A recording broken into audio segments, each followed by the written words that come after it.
Eh bien, bonsoir, oui, ravie d'être avec vous. Au départ, en fait, on devait être ensemble et donc Agnès, ne serait pas venue parce qu'elle habitait dans le sud de la France.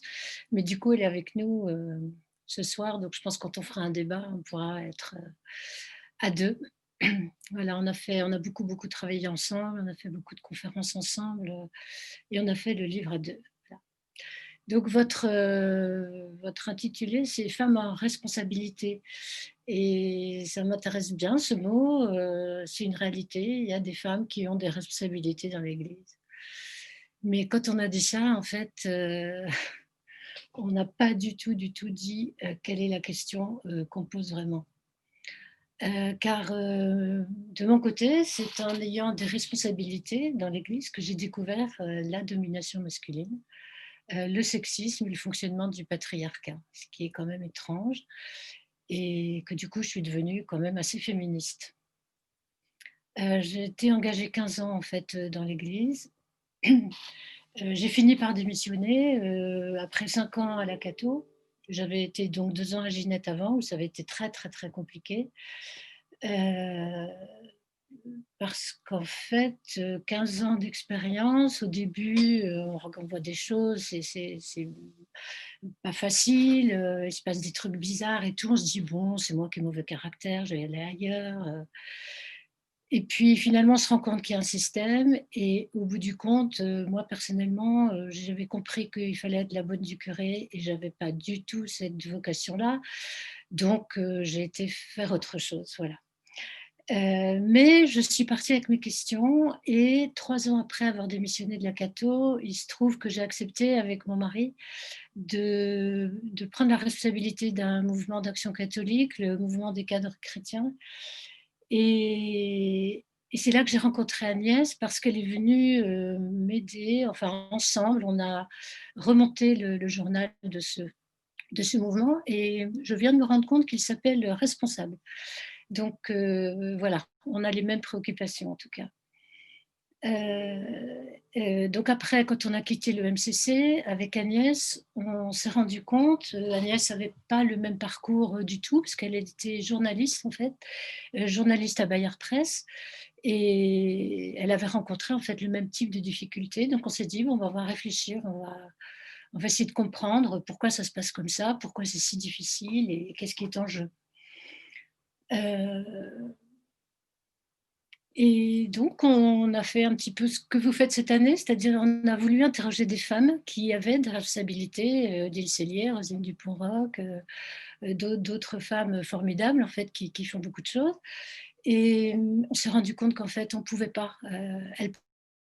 Elles disaient: «Ah non, on veut pas écrire ça, on peut pas dire ça, c'est pas possible». Donc il y avait une espèce d'ambiance qui faisait que non, on pouvait pas les interroger, on pouvait pas parler de ce qu'elles disaient. Donc on a changé de braquet et on s'est dit, moi j'avais un peu travaillé sur, des encycliques de Jean-Paul II à l'époque et on s'est dit: «Ben, on va chercher, dans tout ce que ces messieurs ont écrit, qu'est-ce qu'ils disent du rapport homme-femme?» Et alors on a eu une masse de documents extraordinaires entre les encycliques, le catéchisme, le droit canon, les homélies et cetera. Et on a essayé de chercher comment ils avaient construit ce système, pourquoi il était devenu ainsi, pourquoi ce système où les hommes sont au pouvoir et les femmes au service était si bien accepté. Ça, c'est vraiment une de nos questions qui reste, enfin, qu'on a pu analyser quand même un peu. Il fallait aussi comprendre comment l'Église nous apparaissait alors matrice de cette injustice première où les femmes ne sont pas les égales des hommes. On en voit la persistance aujourd'hui dans la société. Alors, cet intitulé de votre groupe Féminisme en Église me permet de prendre comme principe de réflexion les critères dont le féminisme se sert pour comprendre la question du pouvoir patriarcal en général. Ça nous permet de prendre un biais et une distance par rapport aux interprétations habituelles, parce que nous sommes les humains sont des gens d'habitude, et faire un pas de côté est toujours intéressant.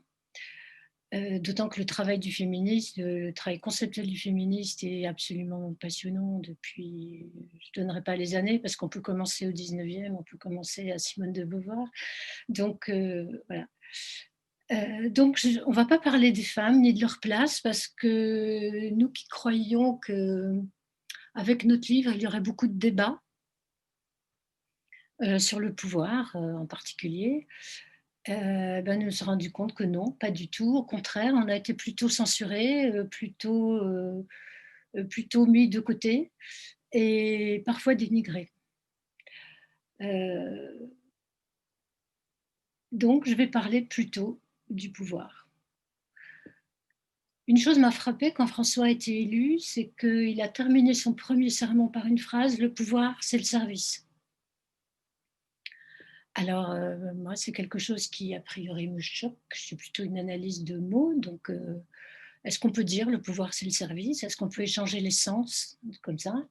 Est-ce qu'on peut dire qu'une chose est son contraire et son contraire la même? C'est vraiment une question que je trouve difficile. Car a priori, ça me fait penser que c'est un masque du pouvoir. Ça permet de ne pas en parler. Et c'est vrai qu'avec tout ce qui s'est passé depuis 2014, on a pu se rendre compte qu'en fait, la question du pouvoir est une question taboue, c'est-à-dire ces questions dont on ne parle pas et qui protègent ceux qui sont en responsabilité. Je crois que c'est un tour rhétorique qui évite de mettre en jeu la question de l'exercice du pouvoir. Alors, nous avons sous-titré ce livre par Les femmes sont au service, les hommes sont au pouvoir. Et en fait, c'était le résultat de nos recherches. Est-ce que c'est bon? Est-ce que c'est normal? Est-ce que c'est évangélique? Le pouvoir, ce n'est pas seulement une question de place. C'est beaucoup plus.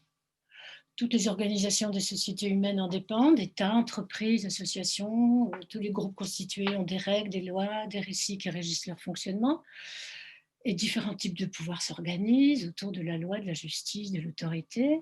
Différentes formes de pouvoir, tout le monde sait, enfin, on sait très bien tout ça, mais en fait, il faut en prendre conscience pour pouvoir comprendre ce qui se passe dans l'Église. Ce que nous savons aujourd'hui, avec les analyses féministes, c'est que s'il y a pouvoir, il y a domination.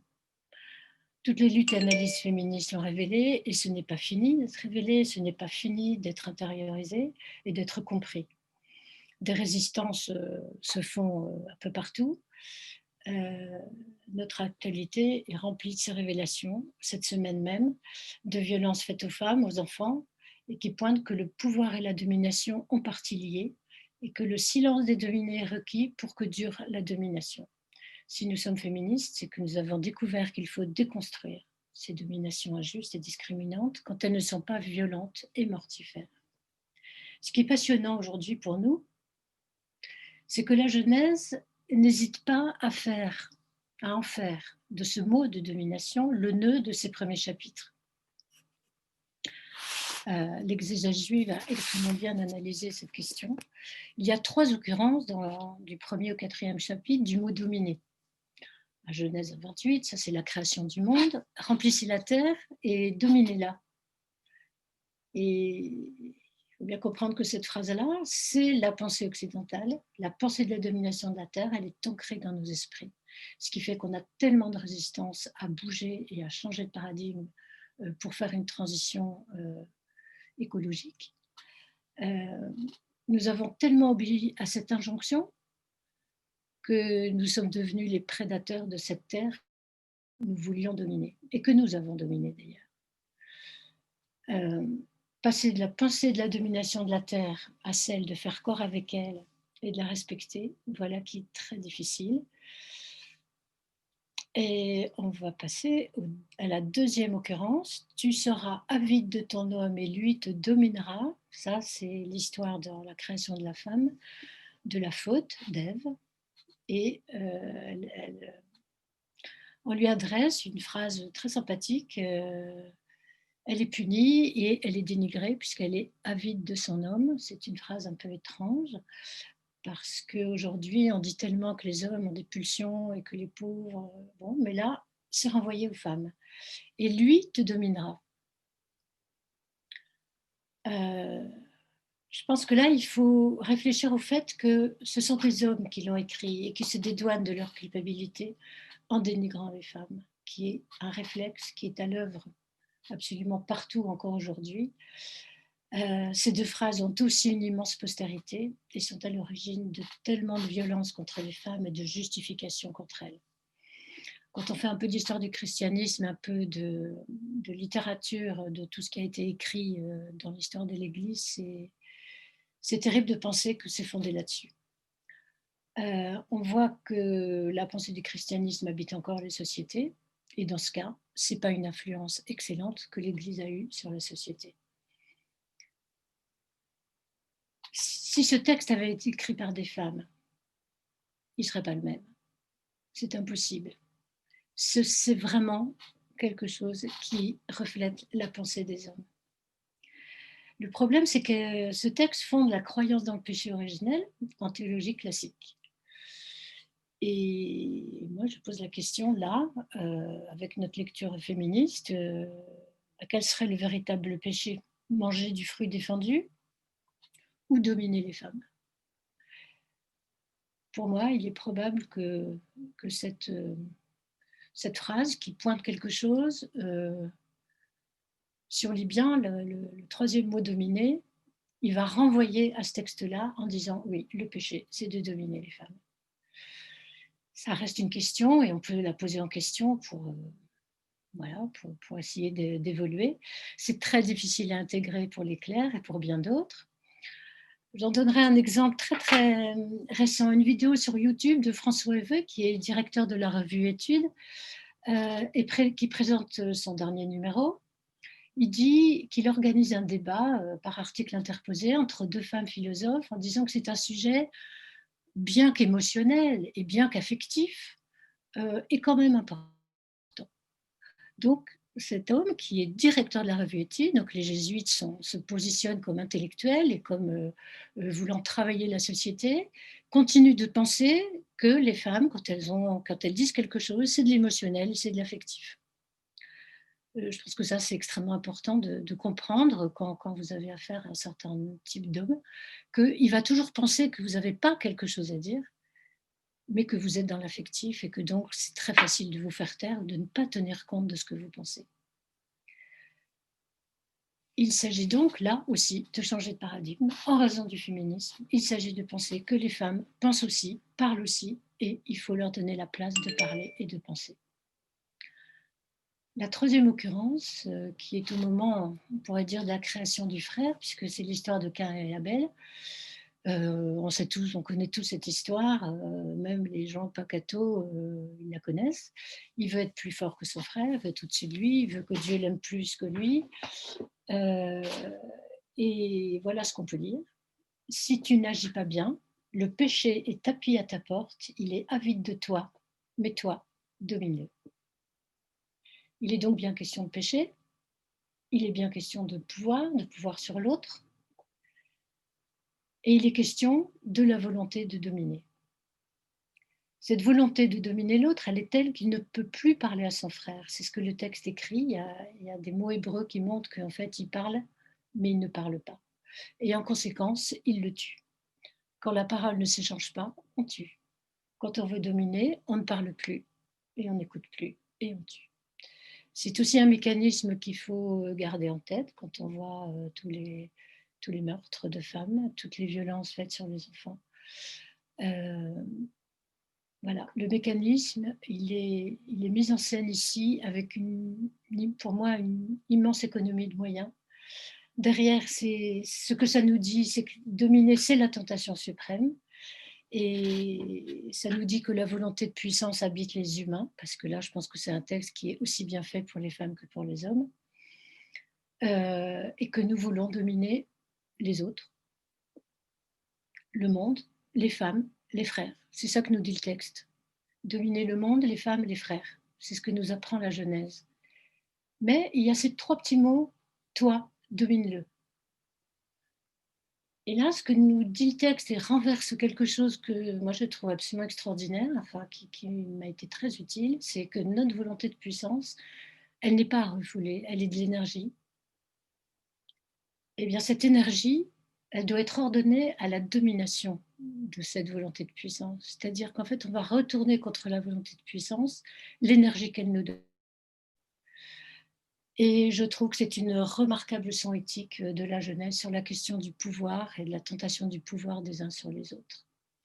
Nous devons dominer notre volonté de puissance. C'est non seulement un changement de paradigme, parce que vraiment, quand on écoute les infos, quand on voit tout ce qui se passe, dominer, c'est quand même le truc dont on parle tout le temps. Et en fait, c'est une leçon d'humanisme intégral. Et l'institution ferait bien de s'en rendre compte, ce qui n'est pas le cas. Car dans l'Église, la domination du masculin est manifeste. Elle reste forgée par un droit qui en fait, attribue aux hommes tous les pouvoirs et exclut les femmes de tout pouvoir. Ce qui constitue un groupe. Tu le disais, Séverine, une institution, un État, toute association, c'est le pouvoir. L'Église, il y a forcément du pouvoir dans tous les groupes. L'Église n'a pas manqué de se constituer un important corpus qui régit la vie de l'Église sans que nous nous en rendions bien compte. C'est le droit canon dont tu as parlé. Et on commence à en parler, ce qui est à mon avis une très bonne chose, parce qu'il y a 6 ans, le droit canon, il était sous le sable. L'histoire du droit canon, elle est absolument passionnante, mais là vraiment, on n'a pas le temps d'en parler. Et il faut comprendre que c'est extrêmement important. En fait, c'est pas juste un vieux papier qui n'a pas beaucoup d'intérêt ou qui est vieux, quoi. Parce qu'en fait, il légitime réellement l'autorité de ceux qui détiennent ces pouvoirs. Et alors, on va lire ce qu'il dit quand même, parce que c'est aussi très très révélateur. Je commence par le 1024. Seul un homme baptisé peut recevoir l'ordination sacrée. En creux, les femmes ne peuvent pas. Le droit sépare les sexes à propos du pouvoir religieux et à propos du sacré. Pourquoi? On ne sait pas. Aucune justification. On ne nomme même pas les femmes. Elles sont exclues du système. Elles sont exclues du sacré. Et le canon suivant, en fait, permet de comprendre la raison profonde de ce canon. Seuls les ordonnés sont capables d'exercer le pouvoir dans le gouvernement de l'Église. Donc la séparation des sexes autour du sacré autorise la domination d'un sexe sur l'autre. Le privilège de l'exercice du sacré, dont on ne sait pas la raison, permet de s'approprier le pouvoir de gouvernement dont les femmes sont aussi exclues, toujours en creux, sans les nommer. On se demande même si elles sont sujets du droit. Les clercs auront donc tous les pouvoirs, le gouvernement d'institution, les nominations, le pouvoir de rendre justice, de sanctionner, et elles l'exercent. Rappelez-vous toutes les discussions sur les divorcés ou mariés, ça n'a toujours pas vraiment bougé. Les condamnations de 1000 théologiens par Jean-Paul II, et, à contrario, le silence pour les pédophiles clercs. Alors, ils ont le pouvoir de célébrer, de donner les sacrements, le pouvoir financier, tu le disais très bien tout à l'heure, et ils ont l'autorité de la parole. Les femmes n'ont pas le droit de prononcer des homélies. Et même si il paraît, là on m'a informé que Séverine et Agnès m'ont dit que il avait mis dans le droit canon que les femmes pouvaient faire des lectures. C'est-à-dire qu'il entérine tout ce qu'elles font, à lire leurs épîtres, le caté, tout ça. Et donner la communion. Ça y Comment? est, c'est officiel. On peut, ouais. On Aucune est, excuse à Saint-Pierre-Rouge. finalement, on est dans ce droit là, Van. Bon, bref, oui, on rigole un peu, quoi. Voilà, parce que quand même, cette discrimination, elle est toujours là, la séparation des sexes, elle est toujours là, le pouvoir est toujours entièrement aux mains des hommes clercs. Mais je rajouterais quelque chose qui est important parce que ça fait partie quand même du sexisme général et ambiant. Et on voit qu'en fait, les clercs, quand on voit l'histoire de l'Église au moment où le droit le droit se constitue au XIe, XIIe, XIIIe siècle, où la misogynie est absolument énorme à ce moment-là. Je vais vous lire ce qui est écrit là et qui montre que la misogynie est quand même un des fondements, c'est quelque chose qui est écrit dans la tête des clercs, alors évidemment avec toute la possibilité pour certains d'être formidables et d'être chouettes, et on en a tous rencontré, donc c'est pas ça que je mets en jeu, je mets en jeu le système. Alors, le canon 277, les clercs sont tenus par l'obligation de garder la continence parfaite et perpétuelle à cause du royaume des cieux et sont donc astreints au célibat. Alors notre éviction là, elle est physique, plus de famille, plus d'enfants et pas de femmes dans l'enceinte cléricale. Mais il y a un petit alinéa. Les clercs se conduiront avec la prudence voulue avec les personnes qui pourraient mettre en danger leur devoir de garder la continence. C'est-à-dire que non seulement ils nous rejettent, mais ils nous rejettent de leur vie intime, mais il dit qu'elles sont dangereuses, toujours sans les nommer. Or, ce doigt pointé contre les femmes, il masque une décision qui appartient aux hommes, celle d'être célibataire, c'est vraiment pas nous qui leur avons demandé, mais c'est quand même notre faute. C'est-à-dire qu'à la base de la vision des femmes, il y a du dénigrement. C'est notre faute, on revient à notre genèse. Voilà, là aussi, si elles avaient eu part à l'écriture de ces lois, elles n'auraient pas écrit ces mots-là, que je trouve profondément infamants. Et c'est une application de la lecture sexiste de la Genèse, de la lecture sexiste et masculine de la Genèse. Alors, troisième idée que je voudrais faire passer aujourd'hui, mais que vous avez déjà en tête, je pense, le corollaire du pouvoir, c'est l'obéissance. Là aussi, le contexte actuel nous permet de voir dans ces terribles livres-là qui nous arrivent depuis quelques années, que le pouvoir et la domination vont avec l'obéissance. Et vraiment, moi je trouve ça effrayant, quoi. C'est que c'est un couple indissociable dans la pensée de l'Église. Nous avons trouvé de multiples occurrences du couple autorité-obéissance. Et en fait, c'est un autre mécanisme de la légitimation du pouvoir masculin et du fait que nous obéissons. Les occurrences sont permanentes pour tous. Il faut obéir au pape, aux évêques, aux prêtres, aux maris, mais pas aux femmes quand même. Ça, on ne l'a pas trouvé dans les textes. Obéir à Dieu, c'est obéir aussi à ce que François lui-même appelle le mystère de l'Église. Obéir, c'est plus prégnant que croire quand on lit les textes des encycliques. Et c'est une règle qui est totalement sacralisée, qui conditionne la vie de l'Église autant que l'exercice de l'autorité. Alors, si vous lisez le livre, on a beaucoup de citations qui le montrent de façon quand même extrêmement choquante, en fait, pour nos esprits quand même un peu forgés au féminisme et à l'égalité homme-femme. Et moi, la question que je pense qu'il faut absolument poser, c'est est-ce que l'obéissance est une valeur sacrée? Non. Nous savons depuis le procès d'Ekman, et peut-être bien avant, il y a sûrement des philosophes qui l'ont dit déjà, mais depuis Ekman, le livre d'Hannah Arendt qui a assisté au procès, l'obéissance n'est pas une valeur en soi. En fait, il faut répondre à 3 questions. À qui est-ce que j'obéis? À quoi j'obéis? Et pourquoi j'obéis? Et nos républicains américains qui parlent tout le temps de Dieu, eh bien, je pense qu'ils ne se posent pas du tout ces questions-là, malheureusement. Et je pense que c'est une de nos responsabilités en Église, de se poser les bonnes questions, de poser les bonnes questions et de ne pas accepter les non-réponses. Je pense que ça peut nous comprendre ces scandales du silence autour de la pédophilie et de l'inceste. Si cette culture de l'obéissance n'était pas intériorisée, parce que présentée comme sacrée, et qui, là aussi, l'Église a marqué toute la société. Si chaque personne qui savait avait parlé, était passée au-dessus de l'obligation d'obéissance et donc de silence, la pédophilie dans l'Église n'aurait pas pu être protégée comme elle l'a été. Il a fallu des plaintes extérieures à l'Église, des amendes financières énormes pour qu'elle soit obligée d'avancer.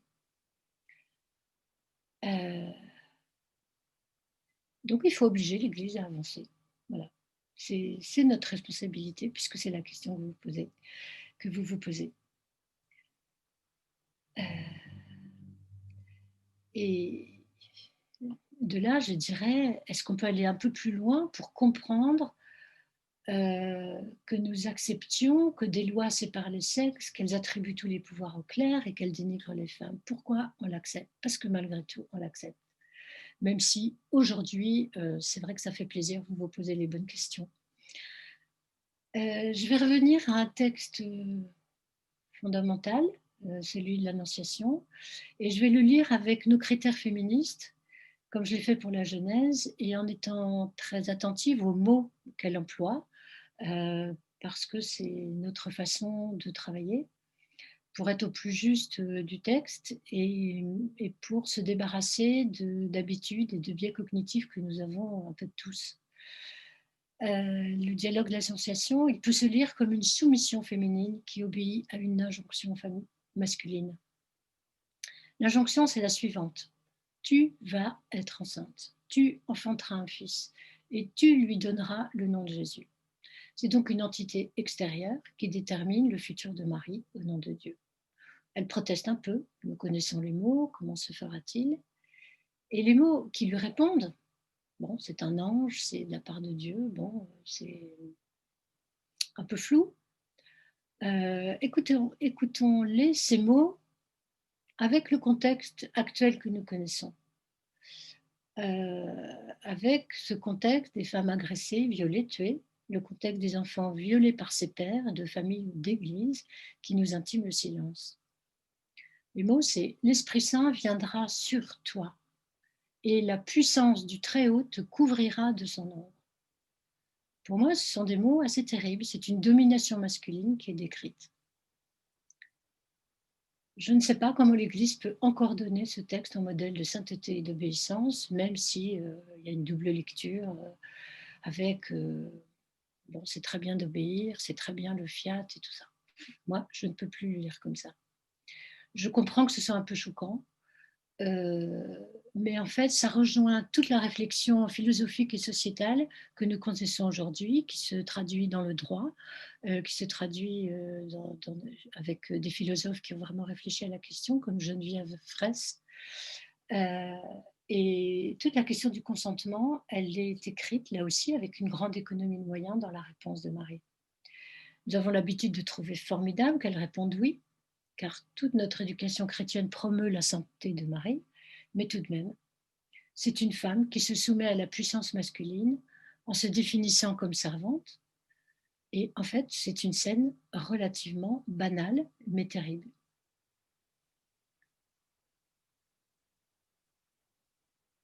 Je peux continuer un peu sur le consentement.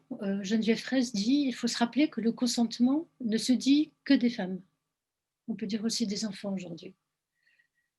Rappelons-nous que le livre de la Boétie sur la servitude volontaire dénonce l'inertie de l'habitude. On pourrait résister, mais en fait, on ne le fait pas parce qu'on a l'habitude. Le consentement, c'est aussi l'argument des pédophiles et des violeurs. Et là, aujourd'hui, nous commençons à comprendre que derrière ce mot de consentement se cache l'emprise du dominant sur les plus faibles. Et c'est quelque chose qui aujourd'hui devient extrêmement fort et où des livres et de témoignages et de réflexions montrent l'importance en fait dans la société de cette emprise. L'Annonciation est donc bien un texte à double sens qu'il vaut la peine d'interroger comme ça. Alors il reste toujours cette question de notre responsabilité dans l'Église. Peut-être est-ce de poser les bonnes questions. La requête d'Anne Soupa, ça m'a fait penser que Anne Soupa, Claire Conan-Vrina et puis les autres qui ont été à sa suite ont montré une sorte de révolte, un questionnement assez bienvenu en fait, mais dont il faut se rendre compte que, Anne Soupa le dit d'ailleurs très clairement, c'est marqué du sceau de l'indifférence du côté masculin. Elles n'ont eu aucune réponse réelle en fait. même s'il y en a qui ont été reçus pas de réponse sur la demande précise. Alors, je crois que c'est une caractéristique du pouvoir masculin, qu'il soit religieux ou non, c'est l'indifférence à la pensée des femmes. C'est ce qui m'a profondément surprise dans l'Église et ce qui m'a en partie causé mes départs. Je reviens rapidement sur la Samaritaine, que vous avez longuement lue avec Joanne. Je l'ai écoutée, et je vais revenir juste au moment où, après le long dialogue théologique entre Jésus et elle, les apôtres arrivent. Il y a une rupture dans le texte. Il est écrit sur quoi les disciples arrivèrent et ils étaient stupéfaits que Jésus parlât à une femme. Bah oui, c'est quand même extraordinaire.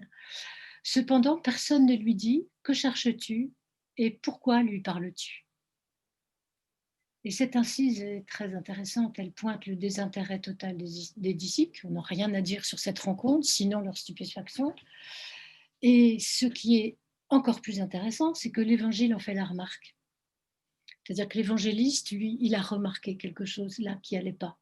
Et donc, il est allé au-delà des stéréotypes masculins-féminins. C'est pour ça que l'évangile nous reste très précieux pour nous donner la force de questionner, de parler, de réfléchir à nous, les femmes féministes. Et il attire notre attention sur cette indifférence profonde des disciples à l'égard de cette femme. C'est cette indifférence qui instaure du silence, parce que si on ne s'intéresse pas à ce que vous dites, ben, vous vous taisez. Et bien heureusement, c'est le génie des évangiles qui est attentif au-delà des réflexes et des habitudes. Les hommes et les clercs en particulier ne s'intéressent pas à la pensée des femmes. Moi, c'est mon expérience. Je pense que c'est celle d'Agnès aussi. Et la réflexion de François Huvet, à mon avis, en est une illustration assez ridicule, mais réelle.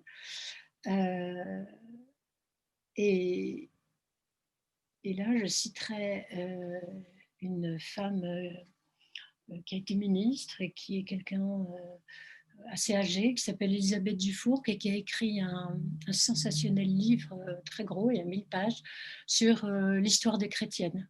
Et c'est vraiment un livre, alors là, hyper bien écrit, très agréable, beaucoup d'humour, génial. Et elle commentait en évitant pendant des siècles de poser cette question au Christ, de quelle richesse, de quelle capacité les successeurs des apôtres se sont-ils privés? L'Église ne se pose toujours pas vraiment la question. Elle continue de leur dire quoi penser, de dire que penser par soi-même est une transgression, et va leur permettre de lire les textes de l'Écriture à l'Église.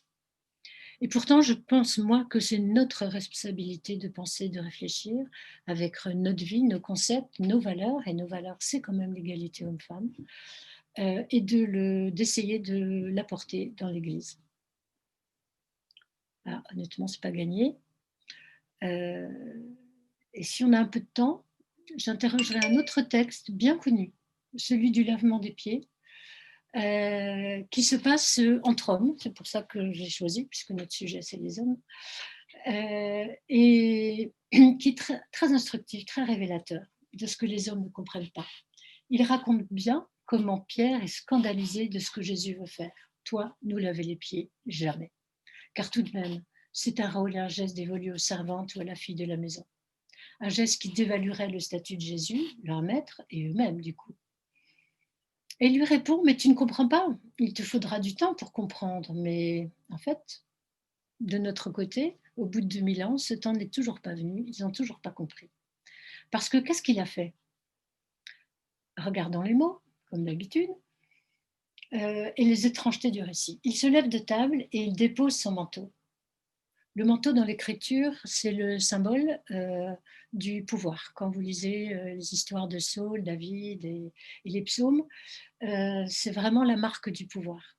Il le dépose, donc il dépose son pouvoir. Il ne s'agit pas pour lui d'être le maître. Que veut-il montrer? Il prend un linge dont il se ceint, il verse de l'eau, il lave les pieds de ses disciples. Ces gestes-là sont des gestes de femmes, les gestes ce qu'on a dit tout à l'heure, des filles de la maison ou de la servante, si on a. Et en fait, ces gestes-là, il les a appris des femmes, il a observé, il a regardé, il a pu les voir, vivre, agir, soigner, donner à boire, nourrir. Et il replace, alors que c'est une assemblée d'hommes, il replace alors l'action des femmes au centre de la relation entre humains. Il ordonne à ses apôtres de faire de même. C'est un commandement qu'il leur donne. Après qu'il ait achevé de leur laver les pieds, il a remis son manteau et il leur dit, si je vous ai lavé les pieds, moi, vous devez aussi vous laver les pieds les uns les autres. Faites-le aussi. Eh bien, aujourd'hui, ils n'ont pas encore compris que Jésus défaisait le partage des rôles et demandait que tous les rôles s'échangent hors partage sexuel. La domination alors s'éteindrait d'elle-même, on ne poserait même plus la question. Et c'est un commandement, c'est un testament même, parce que c'est en Jean 12. Ils ne pourront pas s'y soustraire, moi c'est ce que je leur dis, là, s'il y en a qui sont là. Ils sont longs à comprendre. Il faut qu'ils comprennent que les gestes de la vie partagée sont les plus importants. Et nous voyons que le droit canon, qui discrimine les femmes et attribue aux hommes le pouvoir, devra être aboli et transformé, changé, réécrit. Donc, nous, notre responsabilité, ce n'est pas du tout d'abandonner le service des autres, hein, c'est un commandement qui nous est aussi donné, mais il faut travailler, et les féministes sont là pour ça, pour en finir avec la hiérarchie des rôles et d'arrêter de dire que le pouvoir, c'est le service. Il s'agit de contribuer à ce changement de paradigme, c'est toujours très difficile, le changement de paradigme, qui considère qu'hommes et femmes doivent contribuer à toute l'organisation de l'Église et de la société. Et nous pouvons garder à l'esprit ces mots aussi de l'évangéliste Jean, je ne vous appelle plus serviteur, je vous appelle ami. Et passer de la relation de domination ou d'obéissance à la relation d'amis, et bien là aussi ça change tout. Voilà. Merci. Merci Sabine. Alors, on va pouvoir passer à des questions et réponses. Mais juste avant, il me semble que Agnès voulait parler du livre Le déni. Voilà. Donc, je vous laisse enchaîner. Oui, bonsoir tout le monde. Non, je voulais juste, pour celles qui sont intéressées à lire ce livre, il est toujours publié, mais il est un petit peu compliqué à acheter, c'est-à-dire que il faut demander à son libraire de le commander à ce qu'on appelle une impression à la demande. Donc il est toujours lisible en version papier, sinon on le trouve en version numérique sur la fnac.com, différents sites. Voilà, c'est juste ce que je voulais vous dire. Je ne veux pas prendre du temps sur le débat. Et si vous avez des questions sur l'écriture du livre, je pourrais y revenir. Ce que je peux juste dire, c'est 2 mots sur la réception du livre. Nous, au départ, on l'avait écrit pour les catholiques, pour inviter à des prises de conscience, comprendre les rôles des représentations des sexes et du pouvoir dans l'Église et encore l'influence sur la société. Et en fait, c'est la société civile qui s'en est emparée. D'où je vous ai mis un certain nombre de réactions que vous pouvez lire à l'écran, qui ne viennent pas que de milieux catholiques, loin s'en faut. Pour vous dire, c'est la 2e fois qu'on parle en contexte catholique seulement et on a donné beaucoup de conférences, y compris au Sénat, à l'Assemblée nationale, au Conseil national des villes, etc. Parce que le fait religieux, c'est devenu quelque chose de majeur dans nos sociétés contemporaines pour bien les comprendre.